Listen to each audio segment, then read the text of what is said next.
start off our time in Taupo. We have gone to got recommended to by the Riverstone Lodge lady to go to Arateatea.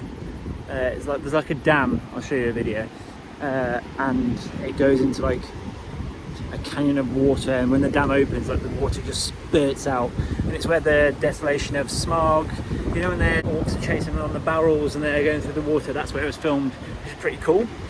We're just walking around it now, and then we'll probably go and explore Taupo and Lake Taupo as well.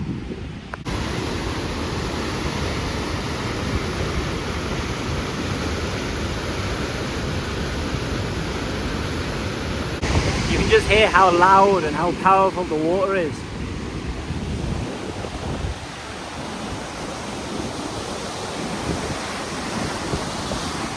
You'd be a bit cream crackered if you fell in there. On the right. So what, violation of privacy? Mm-hmm. If I record? Mm-hmm. If anything, I think you should be on Britain's Got Talent. I don't think you should keep this talent hidden. What causes hiccups? Doctor. I don't know, it's just irritation of the diaphragm. Then what, it just like... We're at Huka Falls now, and it's not really a falls, it's more of like a rapids again. Unless we've missed where the actual waterfall is. I think they've exaggerated the name there to get some tourists down, but I might be missing it, I don't know. It's pretty similar. What have you found? She's found a flower with a bee in. Isn't nature magical? Okay, I was a bit premature in my question whether Huka Falls is a falls or rapids, because the falls is actually a bit further down, and I think that classes as a falls. I'll show you.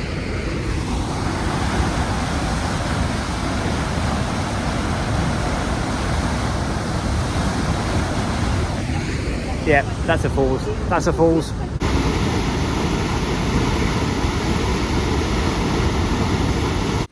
We're now at the Craters of the Moon.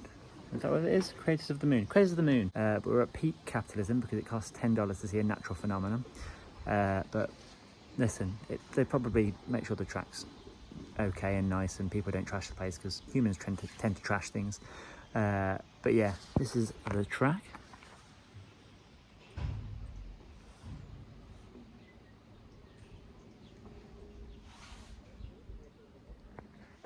Pretty cool. It's like an hour-long loop walk. There's often signs in New Zealand, and we saw it in Australia as well, of like, don't stand and squat on the toilet seat to poop. I'll show you one of the signs. And our theory was that maybe that's what happens in Asia, but I think the sign, the fact that it's only transcribed into, I think, Chinese, I think we know who the culprit is. Yeah, so to be fair, the $10 fee is actually for maintaining it, so I'll take back my comment. What's the difference between a geyser and a fuel? Name. It does look like the guy's got his top off over there, yeah. Why has the guy got his top off over there? Is he gonna go in? He's gonna die, it's like 300 degrees. Why are people like this? Why can't we have nice things? Ready for an idiot's guide to fumaroles, which apparently what these things are. That's where like the steam comes out. You got hot springs, fumaroles, geysers, which is where it spurts out, and there was some silica things as well. But it's because New Zealand has two tectonic plates that collided, and there's in these areas the distance between the magma that's left beneath the surface and the surface itself is smaller. What was it? 15 kilometres? 15 kilometres, which is smaller apparently than what it normally is. And so when rainwater and cold water goes down, as it's dense, it gets heated and then comes back up as steam, and that's how you get these. I'm desperate to see what they look like inside. I bet it's just normal, isn't it? It just looks like a normal crevice.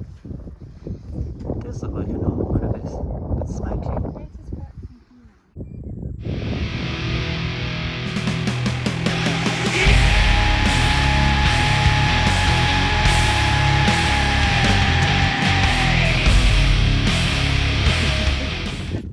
I'm still a child.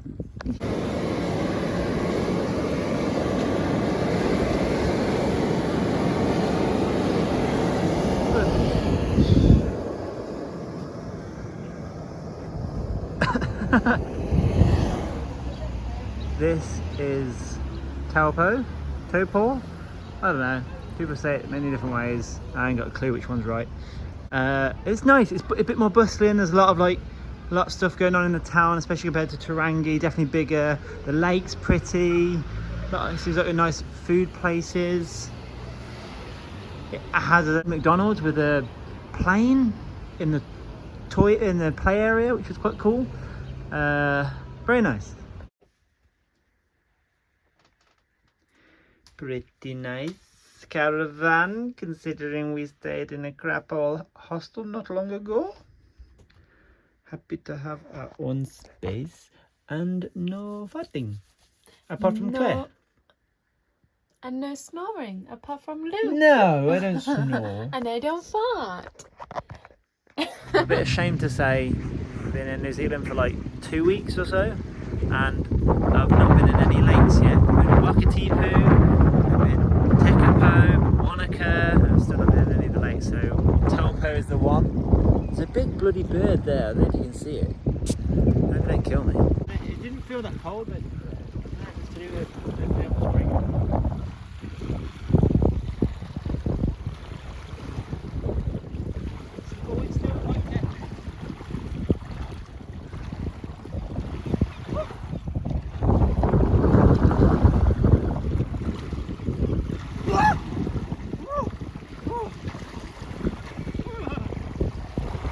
I think if you're in Taupo or Taupo again, I don't know how to say it, you probably should have a go at the hole-in-one challenge. You get 10 grand if you do it. I've never played a round of 18 holes in golf. I've never played a round of golf. This should be interesting.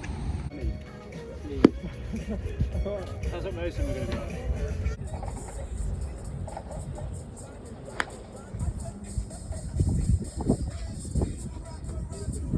Where did that go? Yes, to the left. Range. How do the, you know the numbers and stuff, how do they even work? How does it work? Where's the phone? There are 3 phones below the plate. So you have to hit it on top of the podium and then they say the whole speed. So I was ready to look like an absolute clown, and I'll show you. Obviously there's loads of people like watching other people do it, but I was like, screw it, do it, have a go. And on my like 23rd shot out of 30, I hit the pontoon, yay! So that's a win for me, and maybe I should play a round of golf someday, but I'm still nervous about holding people up on the course. We are now on our way from Taupo to Rotorua, but I think one thing to say from Taupo, and this is a more serious reflection, is like I was actually quite nervous to do the hole-in-one thing because I didn't want to look silly in front of people. And I think if there's ever a time when you're thinking, oh, should I do this thing, should I not do this thing, because you're worried about looking silly for whatever reason, probably the best thing to do is to just do the thing, and you'll probably regret not doing it. And I know like hole-in-one on Lake Taupo isn't like a big thing, but it could be anything. It could be something at work, it could be something at having a conversation in your personal life. I think like there's often times when you're nervous about doing something because you think you're going to get it wrong for whatever reason, but that doesn't mean you should just avoid it and not do it, because then you miss out on experiences in life. You relationships aren't as strong as they could be. All of these things happen because you're avoiding the thing. People don't think about you as much as you think they think about you, and people don't critically analyse you as much as you think they critically analyse you. Your own wisdom is your own mind and your overthinking. So have a go at that thing, do whatever you're putting off, don't avoid it, and see you later.